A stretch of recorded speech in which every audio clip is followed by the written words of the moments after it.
Hello, Chris Jarvis at Acrylic Pixel here, and in today's video I'm going to talk to you briefly about the importance of iterative design for your playable character, specifically for me, in my case, inside Unity.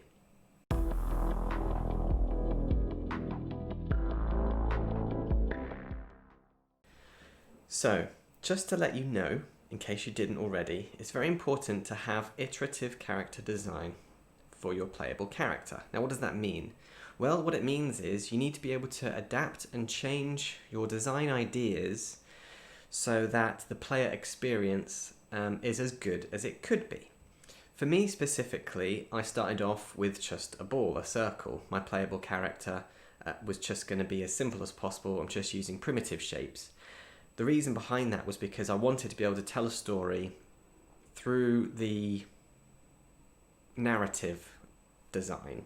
So through the sound, through the shapes, through the colours, through the puzzles, I wanted to communicate it that way. So I didn't want to have a complicated character, I didn't want to do complicated sprite sheets, I didn't want to have complicated animation. Specifically for my first game, I didn't want to bite off more than I could chew, so I chose to have a simple character. Now this worked great and this worked fine. I got it moving up and down and left and right, and it can bump into the walls. But what I found was it didn't feel very good to play.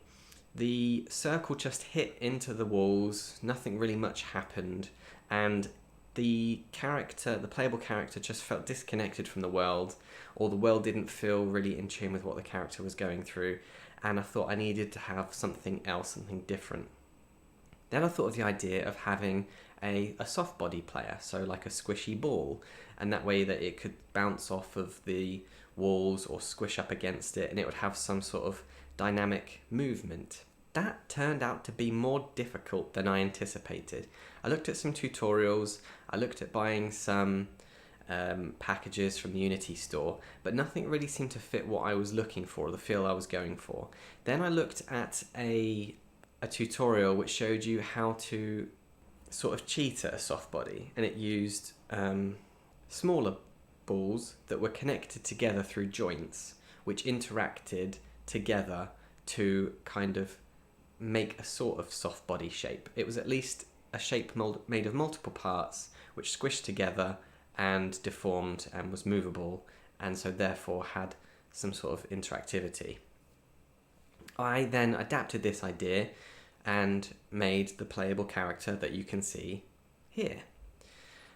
So the design process went from being a flat shape to wanting to change it to then at the outcome having something completely different that I'd never anticipated, but through trial and error and changing shapes and tweaking things, I came up with the final character design. The reason why I think it's a good design is that when the player is moving around the world and not interacting with anything, so not bumping into anything or picking up objects or being destroyed by the black circles, it is still dynamic in that if you change direction quickly, the little balls around the bigger ball will move. And so this feels good. This feels like something that the player has control of, even when all they're doing is navigating the environment.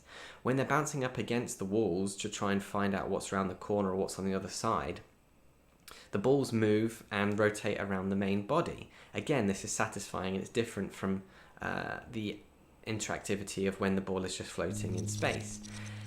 Then, through more iteration, I found that again, it was completely by accident. I just put the player death script onto all the balls and found that what was happening was all the balls were disappearing on their own, and then I was spawning a load of characters. So I had to tweak the character death script, and I decided to actually leave in part of the accident, which was the smaller balls disappearing without the main ball disappearing and respawning.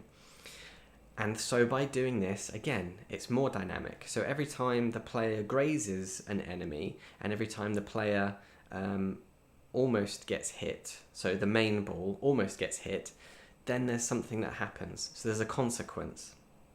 The little balls move around the outside, they disappear, and then by doing that, it's punishing the player. So by getting hit by the enemy, it's punishing the player because you can't as easily move around the environment after that.